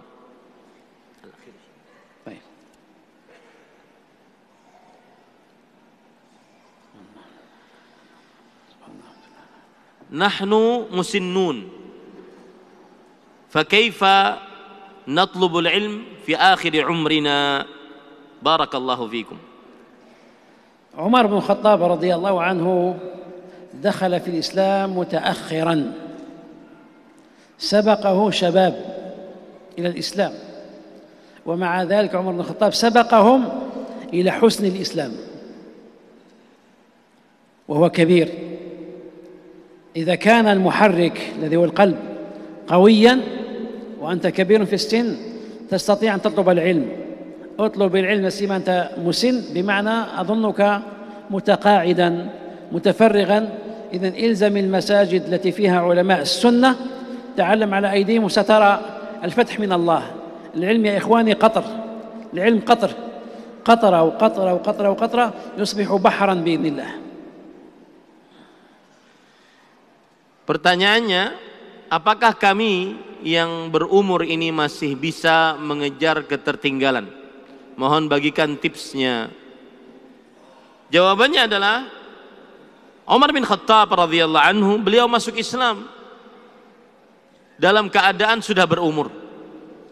Maka ini akhirnya tidak menghalangi beliau menjadi orang yang paling mulia, salah satu manusia paling mulia di dalam agama Islam. Oleh karena itu, apabila ada yang menggerakkan, yaitu kalbu kita, menggerakkan untuk menimba ilmu agama, maka seseorang akan semangat di dalam menimba ilmu agama.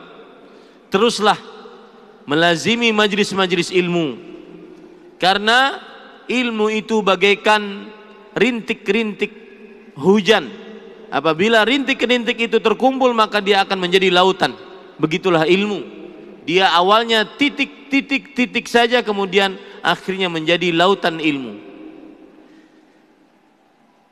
Ini adalah pertanyaan yang terakhir karena waktu sudah habis. Yang ini yang bisa kita sampaikan. Wassallallahu wasallam wa barak ala abdihi wa rasuli nabiyina Muhammad wassalamu alaikum warahmatullahi wabarakatuh. Allahumma aqsim lana min khashyatik ما يحول بيننا وبين معاصيك، ومن طاعتك ما يبلغنا به جنتك، ومن اليقين ما تهون به علينا مصائب الدنيا، ومتعنا اللهم بأسماعنا وأبصارنا وقوتنا أبدا ما أحييتنا، واجعله الوارث منا، ولا تجعل مصيبتنا في ديننا، ولا تجعل الدنيا أكبر همنا ولا مبلغ علمنا، ولا تسلط علينا من لا يرحمنا. اللهم اجمع قلوبنا على الحق واهدنا إليه، ووفقنا للعلم النافع والعمل الصالح إلى أن نلقاك وأنت راض عنا. وصلى الله وسلم وبارك على عبده ورسوله محمد بن عبد الله وعلى آله وصحبه ومن والاه. Kemudian Syekh berdoa kepada Allah Subhanahu wa taala, Allahumma matti'na bi asma'ina wa absarina. Ya Allah, berikanlah kita nikmat pada pandangan kita, pada pendengaran kita. Yang kemudian ya Allah berikanlah kepada kita nikmat di dalam kehidupan kita. Ya Allah, jadikanlah kita bertemu dengan Engkau dalam keadaan Engkau ridha kepada kita. Ini yang bisa disampaikan. Sallallahu Nabi Muhammad walhamdulillahi rabbil alamin. Jazallahu lahuma khairal jazai ala ma alqahuma minal ijabat. Fama yani la'alla Allah subhanahu wa ta'ala yuwaffiqana wa iyyakum fima yuhibbu wa yardah. Kita ucapkan terima kasih banyak atas jawaban-jawaban yang beliau jawab. Mudah-mudahan semua jawaban ini bisa menambah wawasan kita dan bisa terus memupuk semangat kita dalam menuntut ilmu agama. Hadirin hadirat yang dirahmati oleh Allah Subhanahu wa taala, alhamdulillah kita telah menyelesaikan muhadharah atau kajian umum pada hari ini. Mudah-mudahan apa yang kita pelajari bermanfaat, juga menambah semangat kita untuk terus mempelajari ilmu, khususnya ilmu-ilmu syar'i. Semoga Allah Subhanahu wa taala balas kebaikan Syekh, memanjangkan umur beliau hingga kita diberi kesempatan untuk kembali melaksanakan daurah ini pada masa yang akan datang. Semoga Allah Subhanahu wa taala balas semua kebaikan para aparat, para relawan dan kebaikan orang-orang yang ikut serta dalam menyukseskan acara ini. Tidak lupa kami ucapkan terima kasih yang sebesar-besarnya kepada Pondok Pesantren Imam Bukhari di Solo, Jawa Tengah yang telah menyukseskan keberlangsungan acara ini dan telah mewujudkan datangnya Syekh Abdul Malik ke pesantren Intan Ilmu. Hadza wa linakhtim hadzal liqa'a bidu'ai kaffaratil majlis. Subhanakallahumma wa bihamdika asyhadu an la ilaha illa anta astaghfiruka wa atubu ilaik. Wa akhiru da'wana 'anil hamdulillahi rabbil alamin. Wa sallallahu wa sallam ala nabiyyika wa rasulika Muhammad. Tsumma assalamu alaikum warahmatullahi wabarakatuh.